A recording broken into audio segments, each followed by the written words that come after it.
नमस्कार दोस्तों। तो हम शुरुआत करते हैं। जो टॉपिक हम कल छोड़ा था उससे आगे। तो हमारा चल रहा था डायरेक्ट इनडायरेक्ट।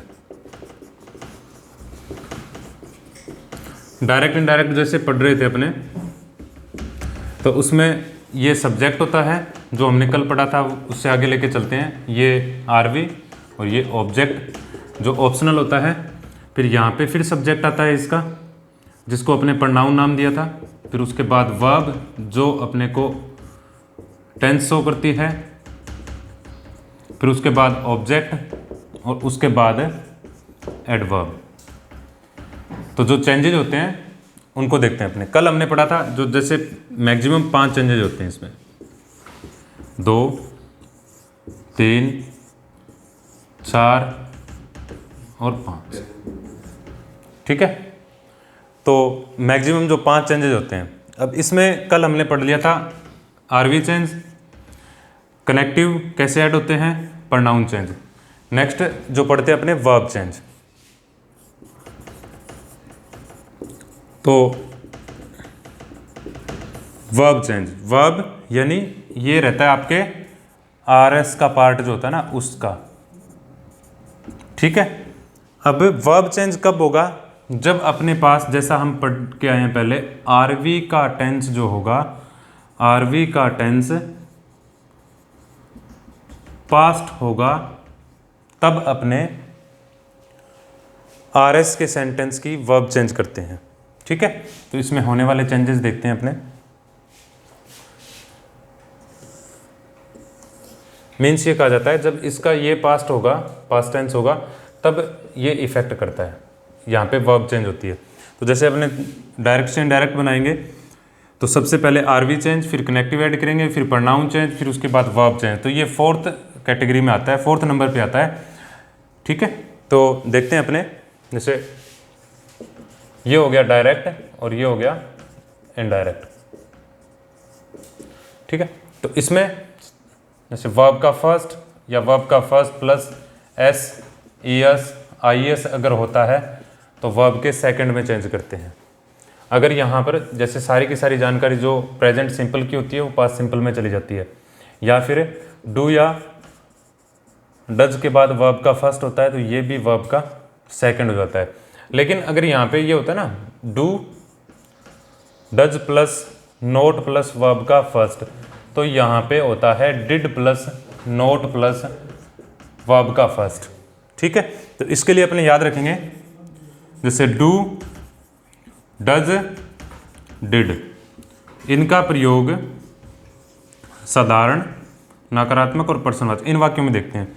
तो डू डज डिड का प्रयोग साधारण वाक्यों में नहीं होता, नकारात्मक और प्रश्नवाचक वाक्यों में होता है। इसमें भी एक्सेप्शन है, जब अपने को एम्फेसाइज शो करना होता है तब इनका यूज किया जाता है। एम्फेसाइज शो करेगा तब डू डज डिड का प्रयोग साधारण वाक्यों में होता है, और इनके बाद हमेशा याद रखने वाली बात है वर्ब का फर्स्ट आता है। ठीक है। तो ये पढ़ रहे थे अपने। उसके बाद आता है is, am, are plus verb का आईएनजी, जो हमारा चेंज हो जाता है वाज, वर प्लस वर्ब का आईएनजी। और ये चेंजेस जो हैं वो जो हम पहले ही पढ़ चुके हैं। वर्ब चेंज यानी आरएस के सेंटेंस का जो वर्ब चेंज होगा यानी टेंस चेंज होगा, वो कब होगा? यानी आरएस का जो पार्ट होता है उसकी बात कर रहे हैं अपने। जब आरवी का टेंस पास्ट टेंस होगा तभी चेंज होगा। ठीक है। ये ध्यान रखने वाली बात है। फिर उसके बाद अपने चेंज करते हैं हैज, हैव प्लस वर्ब का third form, has have plus past participle form. तो ये चेंज होता है हैड प्लस वर्ब का थर्ड। वर्ब का थर्ड अपने इजी गोइंग समझ में आ जाता है, इसलिए लिखते हैं, नहीं तो इनको लिखेंगे अपने पास्ट पार्टिसिपल। फिर उसके बाद आता है हैज या have plus been plus verb का आईएनजी फॉर्म। तो ये हो जाएगा आपके had plus been plus verb का आईएनजी फॉर्म। उसके बाद आता है वर्ब का सेकंड या डिड प्लस वर्ब का फर्स्ट। तो ये कर देंगे अपने हैड प्लस वर्ब की थर्ड में। और उसके बाद है वाज, वर प्लस वर्ब का आईएनजी। तो ये आपके चेंज हो जाएगा had plus been plus verb का आईएनजी। उसके बाद आता है आपके हैड प्लस वर्ब की थर्ड और had plus been plus verb की आईएनजी, इसमें नो चेंज होता है क्योंकि अपने सारे के सारे चेंजेस, ये टेबल तो अपने को याद करनी पड़ेगी पूरी की पूरी। तो एक साथ मैं लिख रहा हूँ जल्दी से। फिर आता है जैसे कैन, विल, शैल और मे। तो इसका अपने करेंगे कुड, वुड, शुड और माइट। और उसके बाद जो बाकी बचे हुए मॉडल हैं, इनके अलावा ये तो चेंजेस इसमें हो ही गया, और जो जितने भी मॉडल्स आएंगे उसके बाद इनको छोड़ के जो बाकी बचते हैं वो नो चेंज। ठीक है, तो ये अपने जो चेंजेज हैं वो कर रहे हैं अपने। तो हमने आज पढ़ा है वर्ब चेंज। आरएस के सेंटेंस में वर्ब चेंज करते हैं। ये वर्ब चेंज तभी होगा जब अपने पास आरवी जो है वो पास्ट टेंस का मिलेगा। ये ध्यान रखने वाली बात है। मैं बार बार एक ही बात बोल रहा हूँ कि इसके टेंस को तभी चेंज करेंगे जब अपने पास आरवी पास्ट टेंस का होगा। ठीक है, अब इसके बाद अपने इस पे चलते हैं और फिर आगे वाला पार्ट पढ़ते हैं।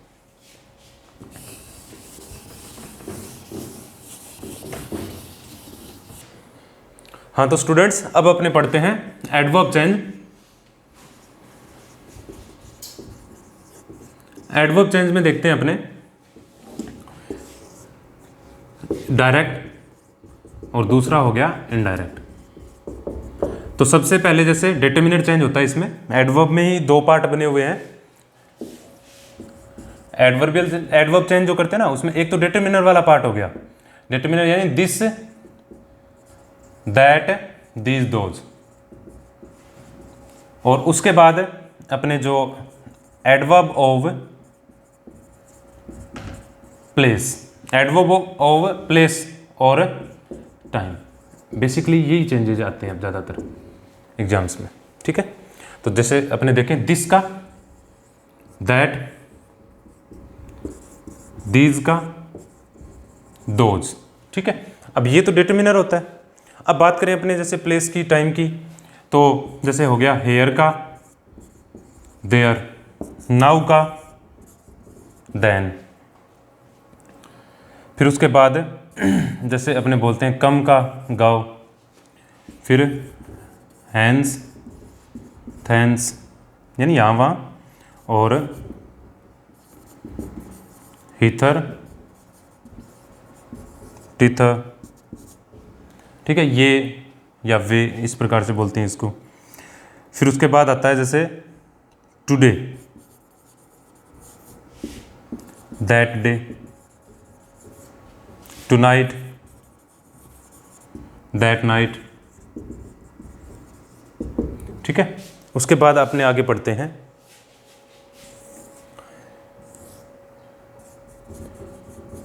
टुमारो,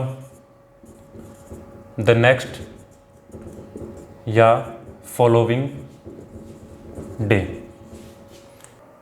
और उसके बाद यस्टरडे,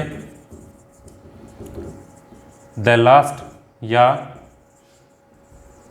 प्रीवियस डे। ठीक है, अब उसके बाद अपने जैसे बोल दिया, यानी the next day, week, month, year, इस प्रकार से आ गया। तो इसमें अपने को चेंज अल्टरनेटिव दिखा था ना, नेक्स्ट और फॉलोइंग। अगर आपको यहाँ पे नेक्स्ट मिला है तो बाकी तो सेम है, ये नेक्स्ट है, इसका फॉलोइंग हो जाएगा। ठीक है, तो क्या बना, यहाँ पे लिखा हुआ the next day, week, month, year. तो आगे वाले में क्या हो जाएगा, द नेक्स्ट की जगह, क्योंकि अल्टरनेटिव वर्ड है, तो अपने लिखेंगे the following day, week, month, year. क्या बनेगा, the following day, week, month और ईयर। उसी प्रकार से जैसे बोल दिया अपने the last day, week, month और ईयर। तो जैसा इसमें किया था लास्ट, लास्ट का यहाँ पे क्या हो जाएगा, previous.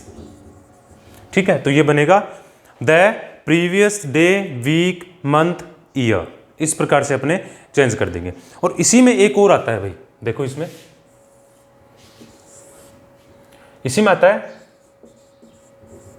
The day before yesterday. ठीक है, कई बार क्या होता है थोड़ा सा हार्ड टॉपिक दे तो इसको ऐसे कर देते हैं। तो इसको समझने के लिए अपने बात करते हैं, जैसे ग्रामर समझते हैं अपने तो उसमें आता है एक टाइम स्केल। ठीक है, तो देखो इस प्रकार से समझेंगे अपने, ये होता है पास्ट, ये होता है प्रेजेंट और ये होता है फ्यूचर।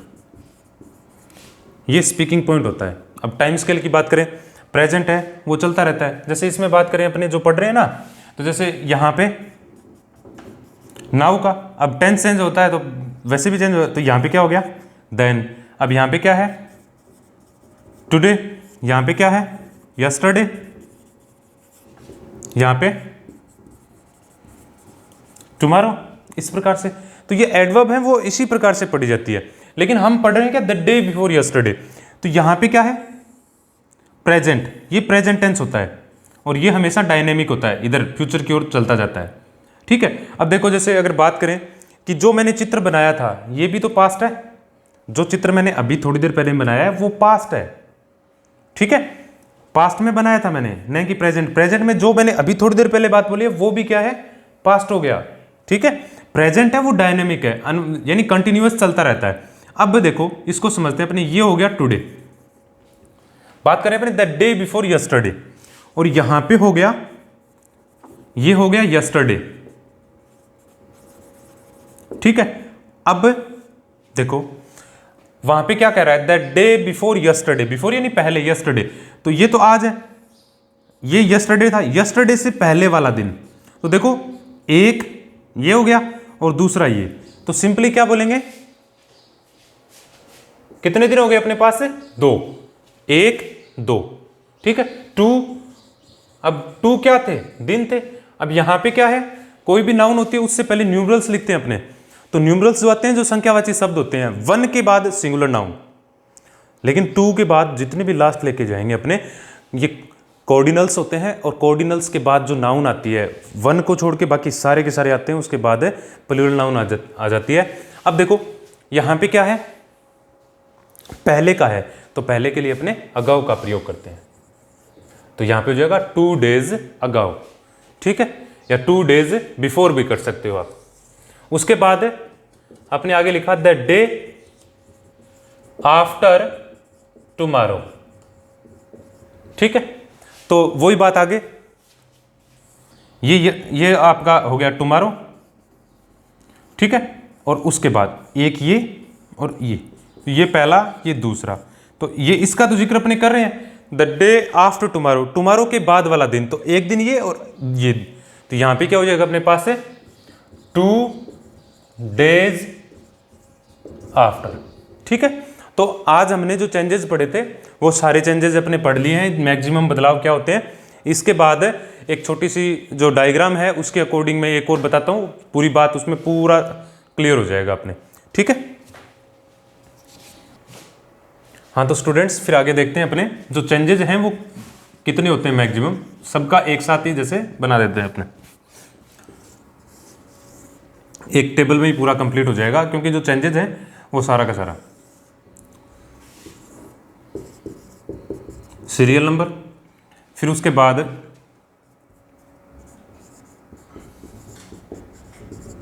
आरवी का टेंस और टाइम।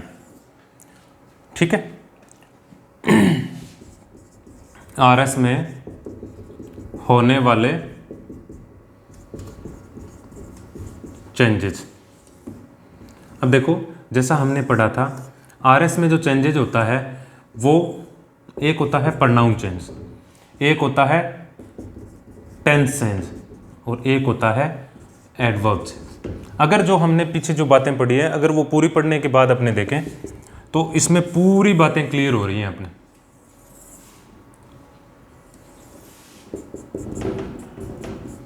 तो देखो जैसे प्रेजेंट टेंस, पास्ट टेंस और फ्यूचर टाइम। ठीक है, फ्यूचर को टाइम बोलते हैं अपने, जो भी टॉपिक का जैसे आगे अपने टेंस पढ़ेंगे उसमें पूरा क्लियर हो जाएगा ये। तो देखिए प्रोनाउन चेंज जो है वो हमेशा होता है, चाहे आपके पास आरवी का जो टेंस है वो चाहे प्रेजेंट हो, चाहे पास्ट हो, चाहे फ्यूचर हो, प्रोनाउन चेंज होगा। ये वाला हिस्सा आपके आरएस का है और ये वाला हिस्सा आपके आरवी का है, ठीक है। उसके बाद है प्रेजेंट टेंस, ठीक है। आरवी अगर प्रेजेंट टेंस की है तो एडवर्ब चेंज भी हमेशा होते हैं, ठीक है। दो चीजें क्लियर होगी, प्रोनाउन चेंज और एडवर्ब चेंज। उसके बाद है टेंस चेंज। तो प्रेजेंट टेंस जब होगा आरवी का तो टेंस चेंज नहीं होगा। जब पास्ट टेंस होता है, आरवी पास्ट टेंस की होती है, तब सिर्फ क्या होता है, टेंस चेंज होता है, ठीक है। यानी आरवी का टेंस जब पास्ट होगा तो आरएस के सेंटेंस का टेंस है वो चेंज होगा। यानी टेंस मतलब जो वर्ब होगी उसका चेंज अपने करेंगे, जो पीछे अपने टेबल बनाई थी उसके अकॉर्डिंग।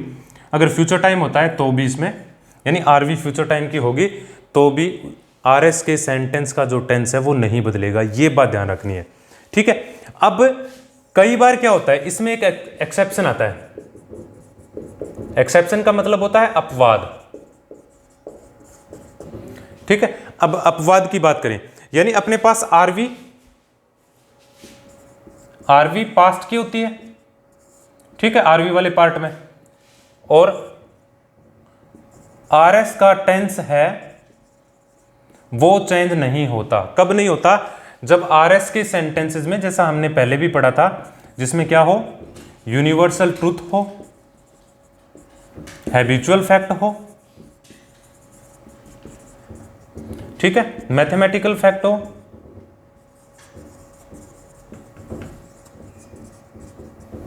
उसके बाद परमानेंट फैक्ट हो,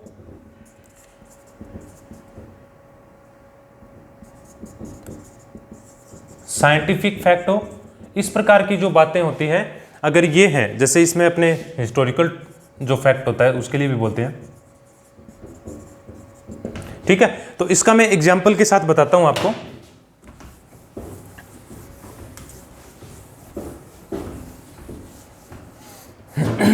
इसी को देखेंगे अपने, जैसे ही said to me I M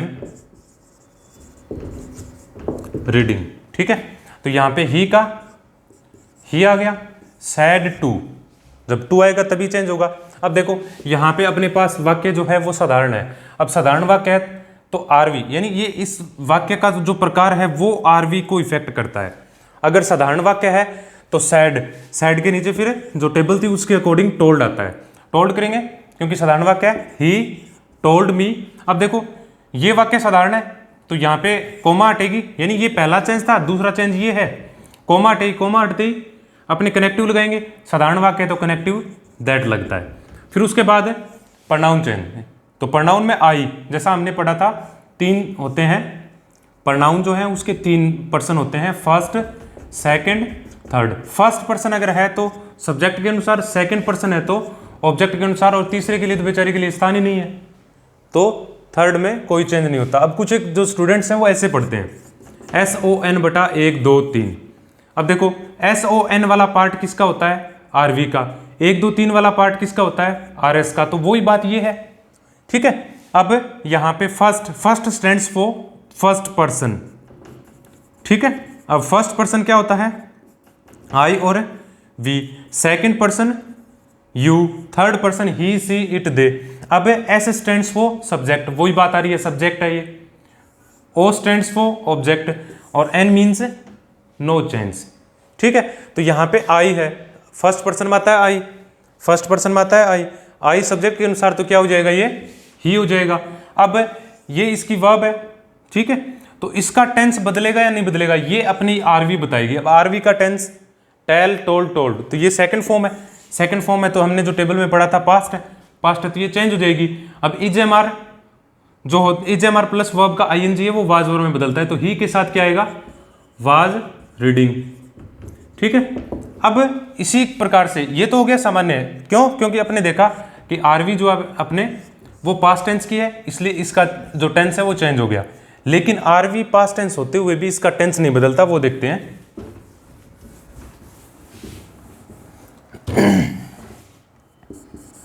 he said to me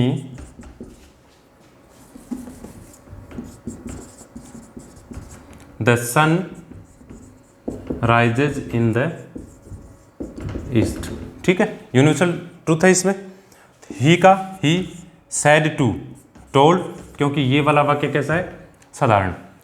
he told me साधारण वाक्य है तो कनेक्टिव भी दैट, और आगे का वाक्य इसमें राइजेज है क्योंकि सूर्य उदय, जैसा हमने टाइम स्केल में देखा था, होता था, होता है और होता रहेगा, इसमें कोई चेंज नहीं होगा, यूनिवर्सल ट्रूथ है। तो ये सेम का सेम हो गया। The sun rises in the east. ठीक है, तो ये किस में आ गया, आपके यूनिवर्सल ट्रूथ में आ गया। ठीक है, तो क्या समझे अपने कि आरवी पास्ट टेंस होते हुए भी जब आरएस के सेंटेंस में ये वाली बातें आएगी तो इसके टेंस में कोई इफेक्ट नहीं पड़ेगा। ये चीजें अपने को देखनी होती है। ठीक है, तो ये अपने पढ़े। अब कल जैसे अपने नेक्स्ट जो क्लास होगी उस क्लास में हम देखेंगे कि जो अफर्मेटिव सेंटेंसेज है, नेगेटिव सेंटेंसेज है, उसके बाद इंटेरोगेटिव हो गए, फिर इंपेरेटिव, एक्सक्लेमेटरी, ऑपरेटिव, इस प्रकार से जो सारे और मिसलेनियस रूल्स हैं वो सारे पढ़ेंगे। तो स्टूडेंट्स, आपके सहयोग से ये क्लासेज जो हैं आपके फ़ायदे के लिए चलाई जा रही हैं। आप नियमित अध्ययन करें, घर से बाहर न निकलें, और जो बेल आइकन है उसको दबाइए, लाइक कीजिए, सब्सक्राइब कीजिए और अपने दोस्तों के साथ शेयर कीजिए। धन्यवाद।